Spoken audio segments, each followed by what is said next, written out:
Clip number 534۔ اس clip میں انشاءاللہ آپ قرآن پاک کی سورہ ہود کی آیت نمبر 69 سے لے کے 70 تک کی تلاوت، ترجمہ اور تفسیر قرآن صراط الجنان سماعت فرمائیں گے۔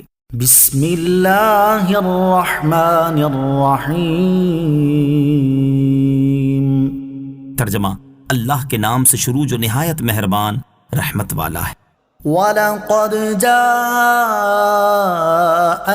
رُسُلُنَا إِبْرَاهِيمَ بِالْبُشْرَى قَالُوا سَلَامًا قَالَ سَلَامٌ فَمَا لَبِثَ أَن جَاءَ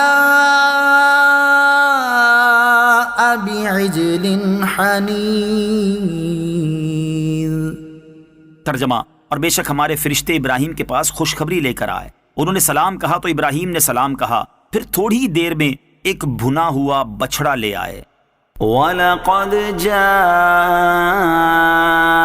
رُسُلُنَا إِبْرَاهِيمَ بِالْبُشْرَى، اور بے شک ہمارے فرشتے ابراہیم کے پاس خوشخبری لے کر آئے۔ یہ اس صورت میں مذکور چوتھا واقعہ ہے۔ آیت کا خلاصہ یہ ہے کہ سادہ روح نوجوانوں کی حسین شکلوں میں فرشتے حضرت ابراہیم علیہ السلام کے پاس حضرت اسحاق اور حضرت یعقوب علیہ السلام کی پیدائش کی خوشخبری لے کر آئے۔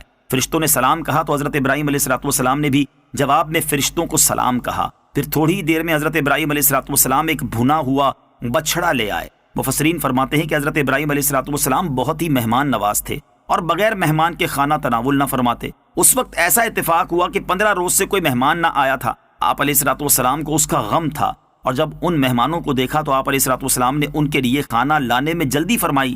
چونکہ حضرت ابراہیم علیہ السلام کے یہاں گائے بکثرت تھی، اس لیے بچھڑے کا بھنا ہوا گوشت سامنے لایا گیا۔ آیت وَلَقَدْ جَاءَتْ رُسُلُنَا سے معلوم ہونے والے مسائل۔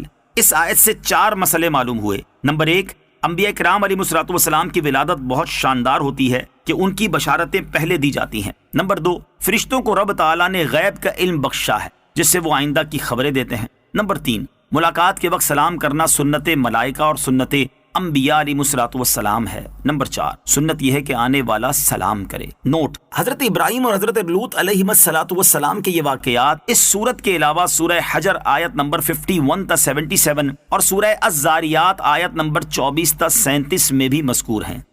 فَلَمَّا رَأَىٰ أَيْدِيَهُمْ لَا تَصِلُ إِلَيْهِ نَكِرَهُمْ وَأَوْجَسَ مِنْهُمْ خِيفَةً قَالُوا لَا تَخَفْ إِنَّا أُرْسِلْنَا إِلَىٰ قَوْمِ لُوطٍ۔ ترجمہ، پھر جب دیکھا کہ ان فرشتوں کے ہاتھ کھانے کی طرف نہیں بڑھ رہے تو ان سے وحشت ہوئی اور ان کی طرف سے خوف محسوس کیا۔ انہوں نے کہا آپ نہ ڈریں، بے شک ہم قوم لوط کی طرف بھیجے گئے ہیں۔ فَلَمَّا رَأَىٰ، پھر جب دیکھا، یعنی جب حضرت ابراہیم علیہ السلام نے دیکھا کہ مہمانوں کے ہاتھ بچھڑے کے بھنے ہوئے گوشت کی طرف نہیں بڑھ رہے تو کھانا نہ کھانے کی وجہ سے حضرت ابراہیم علیہ السلام کو ان سے وحشت ہوئی اور دل میں ان کی طرف سے خوف محسوس کیا کہ کہیں یہ کوئی نقصان نہ پہنچا دے۔ فرشتوں نے جب حضرت ابراہیم علیہ السلام پر خوف کے آثار دیکھے تو انہوں نے فرمایا آپ نہ ڈریں، کیونکہ ہم فرشتے ہیں اور حضرت لوط علیہ السلام کی قوم پر عذاب نازل کرنے کے لیے بھیجے گئے ہیں، اور فرشتے ہونے کی وجہ سے ہم کھانا نہیں کھا رہے تھے۔ اس سے معلوم ہوا کہ فرشتے کھانے سے